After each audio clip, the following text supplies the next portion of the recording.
Well, welcome to Higher Goals. I'm Dr. Kurt Fox. I'd like to thank you once again, as I do every time, how wonderful it makes me feel to know that you've invited us into your home. So once again, sit back and hopefully enjoy and receive a truth that'll help change your life, because that's really what this is all about. Today I want to talk about seeing as God sees. The importance of seeing as God sees. The change it brings in your life as you see as God sees. In fact, in John chapter 5, verse 19, Jesus talks about this. He then answered Jesus and said unto them, Verily, verily, I say unto you, the Son can do nothing of himself, but what he seeth the Father do. For what things soever he doeth, these things doeth the Son likewise. What Jesus is saying here, he says, I only do what I see the Father do. And of course, the Father would only do what he would see how to do things. So he's saying, I see as the Father sees in this verse. And then that causes me to do as the Father does. It's very important we look at that. Was Jesus saying that. And of course, then he said and applied this, I, outside of that, can do nothing. Now, I ask people, how many believe Jesus can do nothing? Well, he said this. I can do nothing other than what I see the Father do. In other words, he could do other things, but would accomplish nothing. It wouldn't be an eternal event. It wouldn't be a lasting event. It wouldn't be a positive event, predictable event. He said, I could do nothing. In other words, it would result into nothingness. Well, when we look at nothingness, you and I perceive zero, nada, completely zilch. We say nothing is nothing. But in the time that God looked at the nothingness that was around before creation, God looked at nothingness and he saw worlds exploding with infinite possibilities. He saw the universe and all of its possibilities and all of its functionings right now. Seeing as God sees gives us a God perspective about circumstances and things. Let me say that again. Seeing as God sees gives us a God perspective or a point of view about circumstances and things. Well, let me go on to explain it like this. Who determines the fierceness of the enemy? Who determines the difficulty of the journey? And who determines the challenge of the mountain? Who determines the fierceness of the enemy, the difficulty of the journey, and the challenge of the mountain? Who determines that? Well, folks, you do. The enemy doesn't determine how fierce he is. The difficulty of the journey isn't determined by the journey, and the challenge of the mountain isn't determined by the mountain. You determine those things. David showed up to give his brothers some food. Goliath came out, and he started yelling all kinds of profanities and challenges. 10,000 men or more, 100,000 men, or however many it was, all saw a great giant, fierce, and they ran, and they cowered in the presence of this giant. One little boy comes up, and he says, who in the world is this giant? He determined that the giant's fierceness was nothing. I know that we say, well, he saw the God behind the giant, but his perception was that he saw the giant as God saw the giant. God saw the giant not as a giant. God didn't see the fierceness of Goliath. He considered it nothing. So when David saw Goliath as God saw him, there was no fierceness there. Well, see, I constantly have people telling them how hard of a journey they have. Well, that's determined by them. I love the show Jeopardy. And I have determined that the answers are easy if I know the answer. If I don't know the answer, then that's a difficult question. But it's simply knowing the answer. Now, I'm sitting there with my children, and I know something, or they know something, an answer that the other one doesn't. So does that make the question any harder? No. It's determined by the person that did or did not know the answer in their perception. What we do is based on our perceptions. The way we react to things, the way we respond to things is all according to the way we perceive them. My wife hated mice. One day I came home from work and she is running around with a great big stick, had a pair of my rubber boots on up to her knees. And I said, running around in a pair of shorts. And I said, what are you doing? She said, I saw a mouse. My kids are up on furniture. And to this day, my kids are afraid of mice. It's crazy. All because her perception of a mouse was that it was a huge, huge thing. I'm chasing it all over trying to kill it. I'm not afraid of a mouse. In fact, I chose that I wasn't going to be afraid of anything when I turned 15 years old and was robbed. I determined I didn't like the way that made me feel. I determined that nothing was going to manipulate me. Nothing was going to cause me fear. And to this day, I live in not being afraid of things, except if you throw a spider at me, I'm going to run screaming out of that room like a woman. I'm telling you, I will. I'm not afraid of snakes. I'm not afraid of guys with guns. I've been in knife fights. I've been attacked with guys from bats. I'm not afraid. But you throw a spider at me, I'm going to run out of the room screaming like a woman with my hands above my head going, ah! Well, see, you don't perceive a spider that way. I don't know why I do, except it goes back to when I saw the Incredible Shrinking Man as a child in the movie, and a spider attacked him when he was small. That's the only thing I can relate it to, is a spider being bigger than me. But that's all perception. Let me say this. This is a quote that I have coined. It goes like this. Where we choose to view things from determines the perception we will use to define ourselves and our circumstances. Let me read it again. Where we choose to view things from determines the perception we will use to define ourselves and our circumstances. Well, let me look at it this way. Let me describe Earth. Earth, we know, revolves one time. We call that a day. It's how long? 24 hours. We know it takes 24, those 24 hours equates to 365 of those as a year as we orbit the sun. We know the sun comes up on the east side. It always comes up in the east. But we can't apply that to the rest of the universe. Just one planet away, Venus. Its revolution takes 245 Earth days to make one revolution. It goes really slow. It takes 245 Earth days to make one Venus day. But while it orbits the sun, it only takes 224 days to orbit the sun. And guess what? It's revolving opposite of Earth, so the sun comes up on the west side, not the east side. Now, what I just told you was one revolution of Venus, which is a day, takes 245 Earth days. One orbit around the sun takes 224 Earth days. So here you have a day that is longer than a year, and that's just one planet away. You can't apply all of Earth's perceptions of things everywhere in the universe because it doesn't work. Guess what? If you leave Earth, there is no east, west, north, or south. There is no up or down in outer space. There's no left or right, except in perspective to yourself. Everything changes. Your perceptions change. And as you see, as God sees, you perceive things in such a different way. There are 12, in Numbers chapter 13, verse 33, we have the account of the 12 spies that went into the promised land.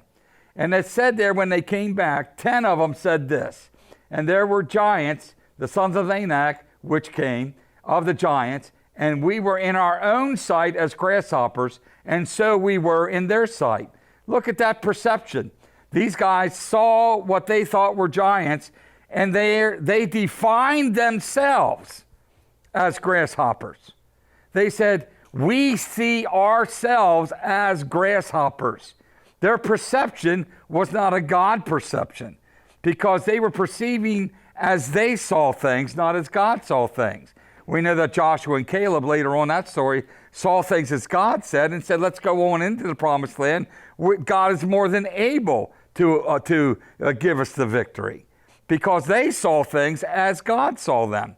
But once again, that verse where those 10 spies went back and they began to tell others about their perception, they were able to communicate their negativism, their inadequacies, their lack of proper perception to a whole group of people, who then took an 11-day journey that could have ended in victory and changed it to a 40-year march of death, just by a wrong perception.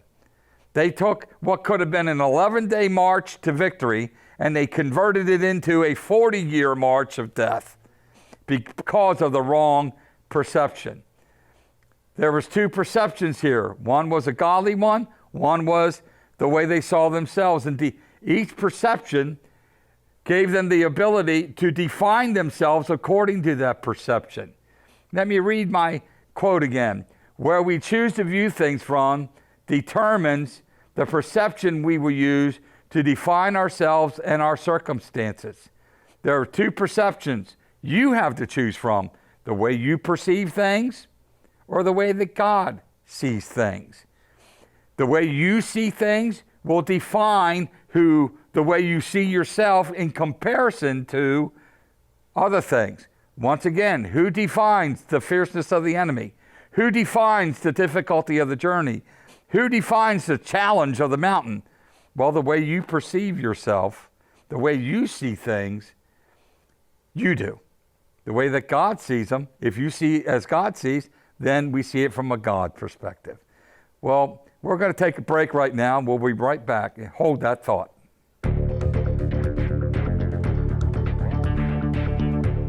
Hello, I'm Dr. Kurt Fox, here to tell you about my new book that's coming out, The Will of God Simplified.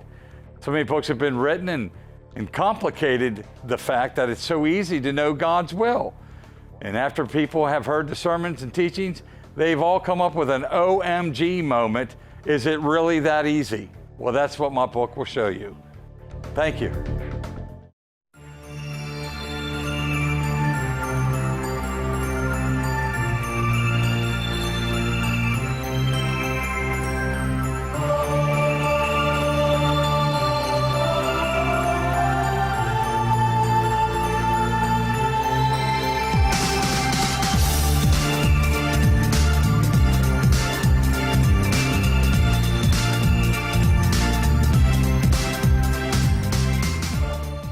Well, hi, I'm Dr. Kurt Fox, and I'd like to invite you to buy my book, The Creative Process.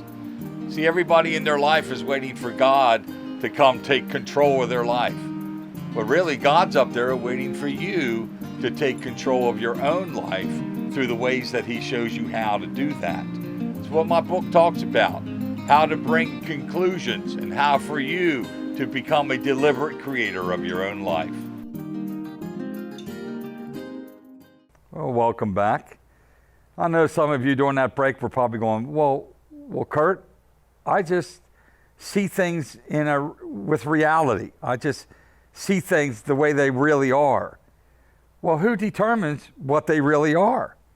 Once again, if you're looking through your eyes and perceiving things, well, then your reality is different than God's reality. God sees things completely different. You go, well, wait a minute. I want to move in things that are true. I want to see things as they really are. I want the truth. Well, in John chapter 8, verse 32, it says that the truth will set you free, and you will know the truth, and the truth will make you free. Well, knowing the truth, you go, well, that's a reality. The truth is a reality, and that's what will set me free. Well, once again, who's determining the truth? Who is it the one that determines what the truth is? Well, I'd like to go on to explain that in a little quote that I have, that truth is not what we see when comparing things to ourselves. Truth is what God sees when comparing things to himself. Let me say that again.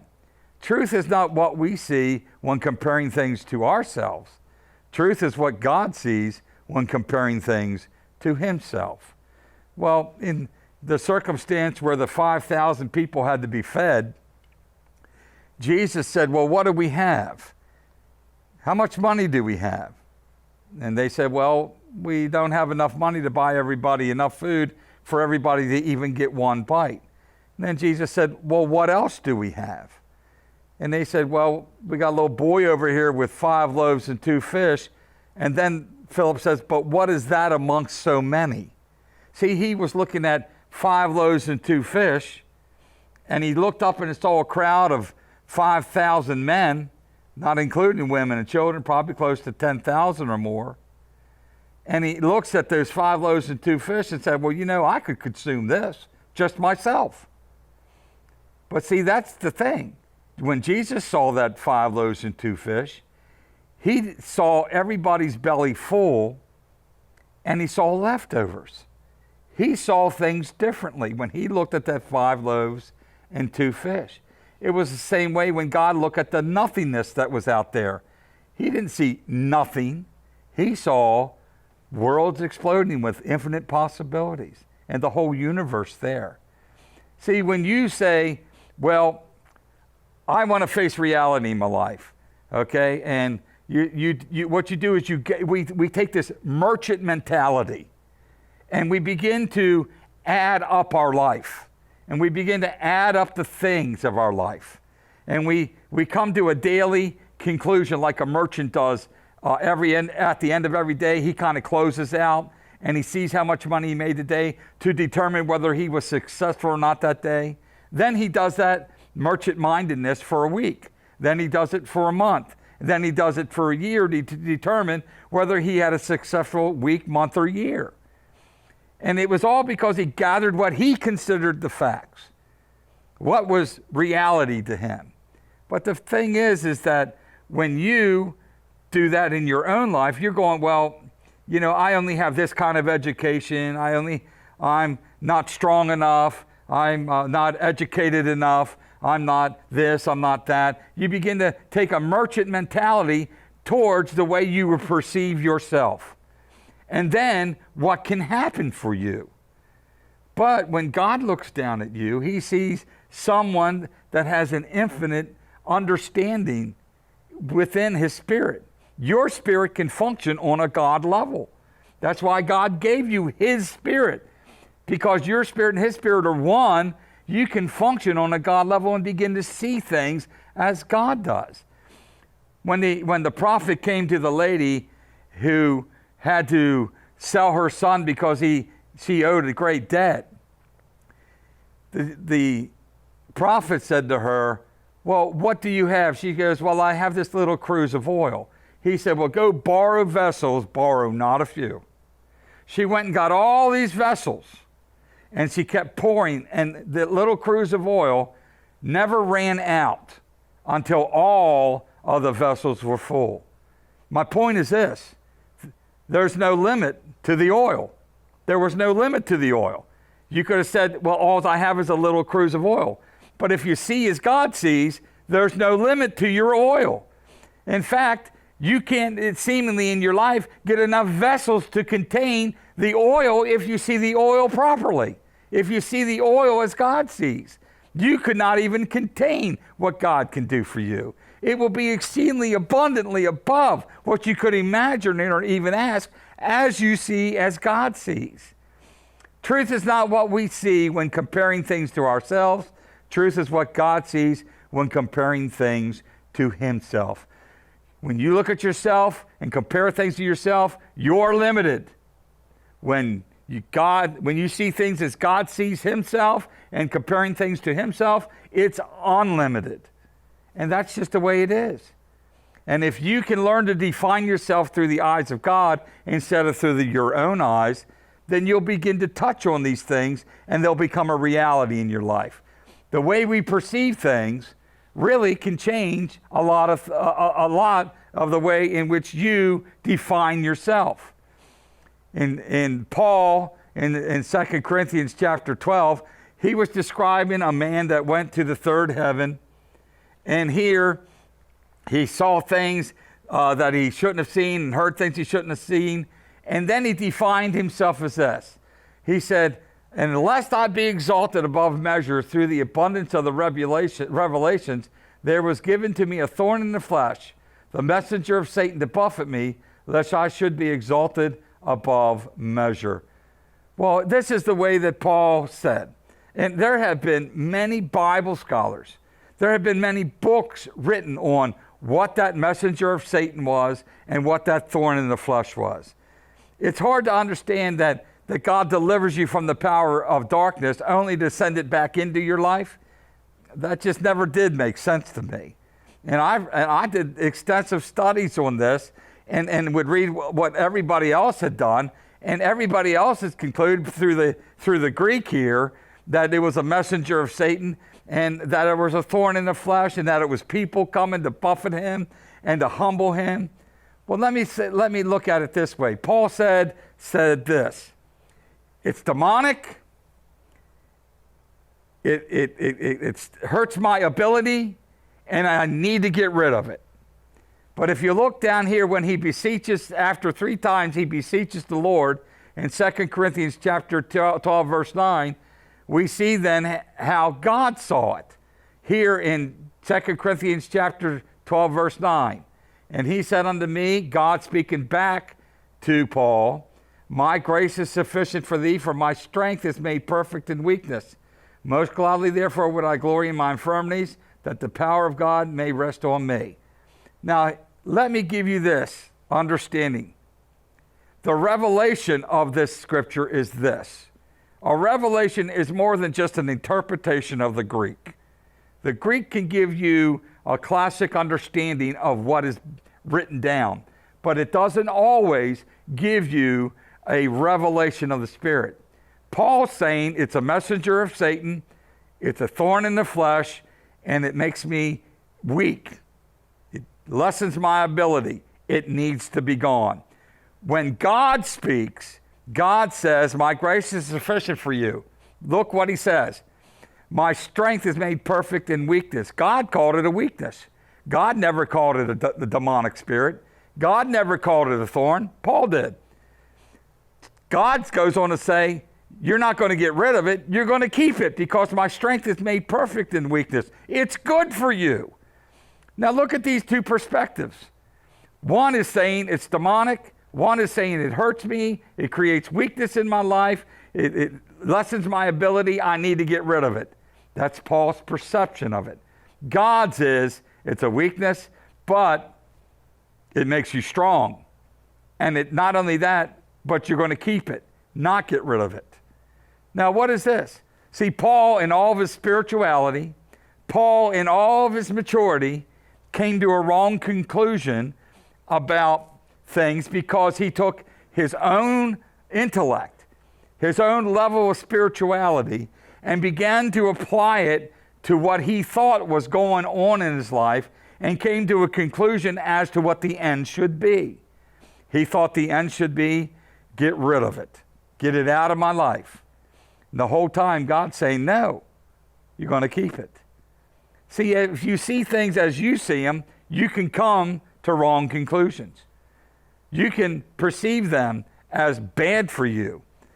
The whole time, though, once Paul received a perception from God about the way things as God saw them, nowhere else in all the epistles do we find Paul talking about a messenger of Satan sent to buffet him or a thorn in the flesh.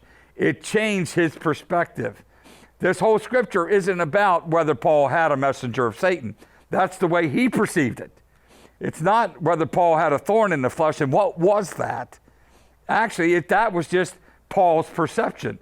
And what the scripture is here showing, so that we can compare if we perceive things ourselves and come to a conclusion, or see things as God sees them and come to a conclusion.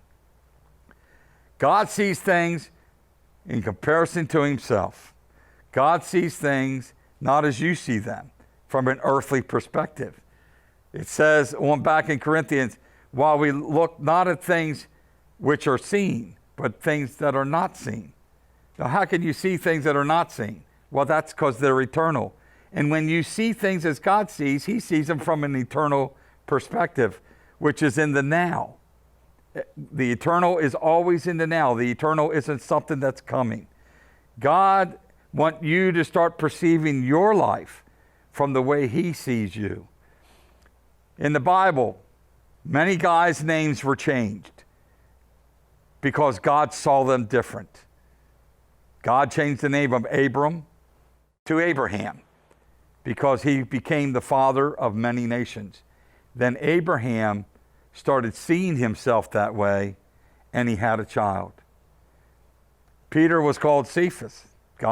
Jesus changed his name to Peter, called him from a little stone, which Cephas means, to a rock. Because see, that's the way God saw Peter. The way you and I, and the way that Peter saw himself, was that he was wishy-washy, and that he didn't have the backbone, just had a big mouth. But see, the way that Jesus saw him was a rock. Paul changed his name from Saul to Paul because of the total difference of perceptions that came when he started to see himself through the eyes of God. Well, I don't know if you need to change your name, but maybe you need to change from where your perception is. Maybe you need to start seeing yourself as God sees you. And this comes through a mind that understands its own infinite nature. This understanding to see as God sees you. And you need to begin to understand that that's the way that God wants you to perceive yourself. Well, let me pray for you. It's a prayer I pray at every service here. Father, I pray that a spirit of revelation would come, and that wisdom would come, and that people's eyes would be enlightened with the understanding of everything that God has for them. I would encourage you to go to the website and get my book. It explains this even further. God bless you and have a great day.